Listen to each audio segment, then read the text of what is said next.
Peace, peace. This your host, Selah-Shalom. And this is the Cosmon teachings in the words of Jehovah and his angel ambassadors from the Cosmon Bible, OAHSPE.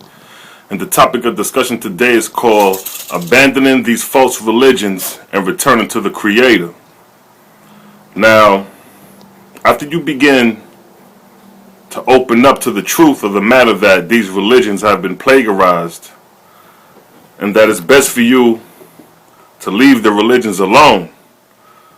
Now, the reason why people pick and choose religions is because once they find out the falsities of one religion, they'll run to another one. So once one person finds the falsities in Christianity, they'll run to Islam, thinking that Islam is the way and the truth.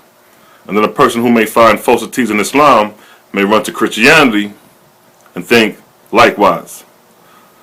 But when you find out that both of these religions are plagiarizations and are inspired by fallen angels, that leaves you with the option of either staying bound to these religions or rejecting them altogether.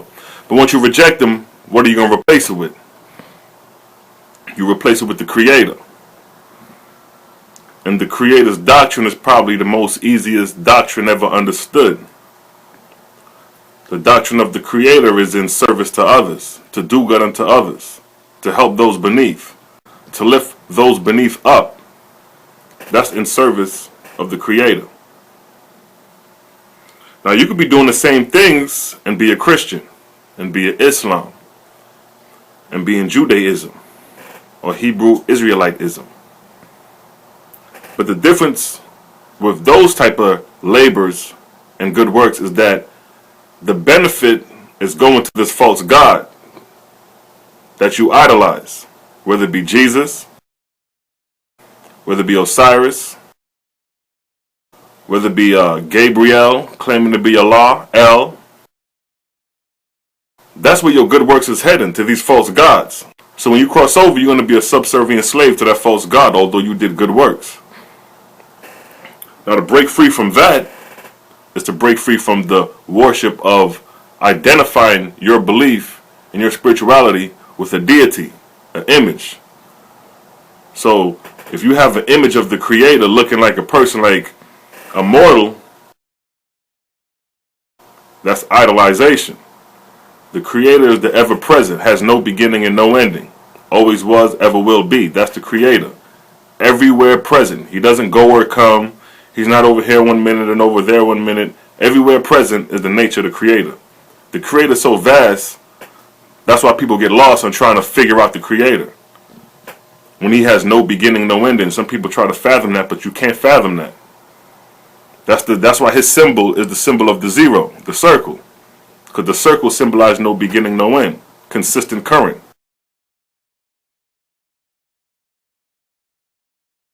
And that's the symbol of the vortex. That's the manner of all created things. The circle, the vortex. That's the nature of the Creator in creation. So we identify the Creator through his creation, by studying his creation, by understanding his moon cycles. That's my calendar. I don't follow the Saturday Sabbath. I follow the 7th moon Sabbath. Because the moon cycle is the only calendar you have. That's the universal calendar. Man has nothing to do with the moon. The moon is the works of the Creator. So if you follow the moon cycles and keep track, you will be in sequence with the Creator. And I have this practice for several years now. And to study nature, studying the 4 seasons, that's studying the Creator. That's the real book of creation. Not the Bible, not the Quran, not even the OAHSPE. Books are nothing more than guides to help you understand life in general, understand the cosmos, depending on the inspiring angel delivering the information. So you may have a book that may talk about you got to worship the stars in order to get spiritual energy. That concept came from whatever angel inspired that. So if you practice that and tell others about this doctrine, and you start a community with this doctrine and this belief system, so when y'all cross over, you will be a subservient slave to that inspiring angel who told you to follow this doctrine. But when you serve the Creator, the doctrine you follow is in service to others, doing good works. So if you see somebody down, you help lift them up, to purify your body. You know what I'm saying? To keep the body pure and healthy. That's another sign of the Creator. These false gods got you telling you it's okay to eat these dead animals. To go kill an animal, go kill a cow, go kill a pig, go kill a dog. You know, when you eat meat, you're subjected to all type of animals. You know, the Chinese and the Asians over there, they eat dog. So you may look at that like, oh, that's nasty. But you eat meat. So how is that nasty if you eat meat? Meat is meat. You know? So if you're a carnivore, it doesn't matter what meat it is. When a lion go hunt for some prey, he looking at meat. He ain't looking at what type of animal it is. It's meat to him. So you know, you may end up in one of these restaurants. They'll cook you some dog food, dog meat, and how you know it's dog meat? You think they're gonna really come out and tell you that's dog meat? But they could put you to the test and let you know that you eat meat, but it's dog meat. See that? That's impurity. You know, Creator don't deal with impurity. He wants you to get up out of that. That's where the sickness and disease come from, because of them carnivorous diets and those behaviors. So I'm just showing you the difference in dealing with the Creator compared to dealing with these religions and these false gods. You got to get out these false religions. And look at the amount of people in these false religions.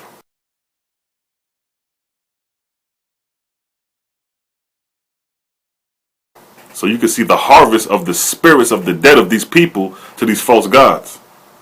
Multi-million of spirits are going to be sent to these heavenly kingdoms who establish Christianity, the heavenly kingdoms of Islam.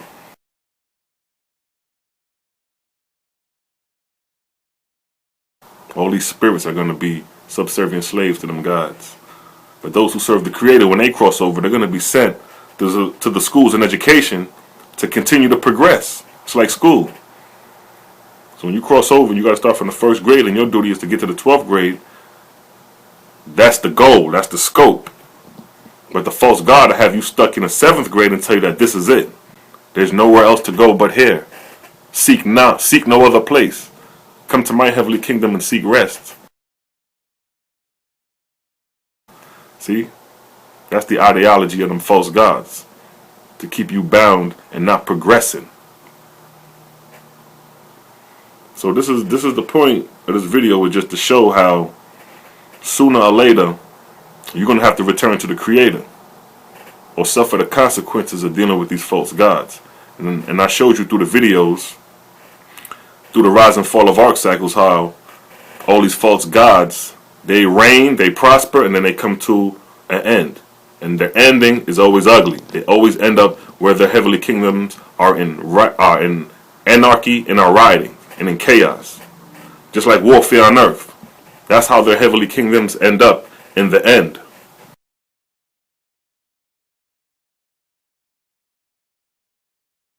Because they're not dealing with the Creator. So their lies eventually come back upon them. What you reap is what you sow. So if you reap a lie, you're going to sow a lie. If you reap bloodshed, you're going to sow bloodshed. If you reap deceit, you're going to sow deceit. That's the ways of the false gods. In the end, that's how they're going to end up.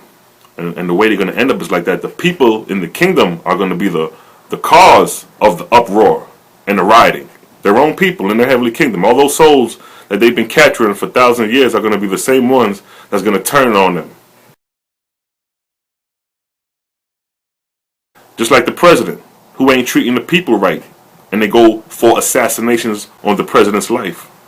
Same concept in the spirit world, but in the spirit world you can't die twice. You can only die when you corporeal, and when you cross over in spirit, the way they deal with containment. So they'll confine you and contain you, similar to like a jail.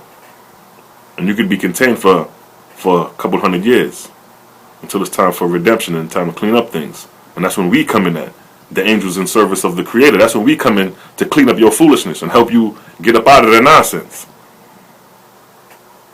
You come and go through your broken down heavenly kingdom and see you all looking crazy, and come redeem you, take you to clean the ground, put you in the edge schools and educations, and get you back on your way. Just like somebody who dropped out of school and strayed off, and then you bring them back, and they get back on course. That's the labor of those in service to the Creator.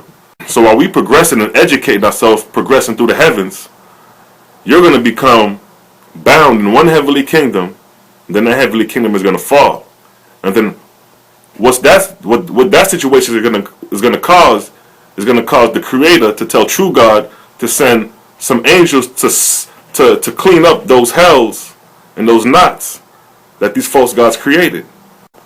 Then a host of angels will come, clean up the hells, disband the warfare, and bring him back to the correct ways of the Creator. You know, it's not an easy thing, and it's not a pleasant thing. It's real. It's like the war.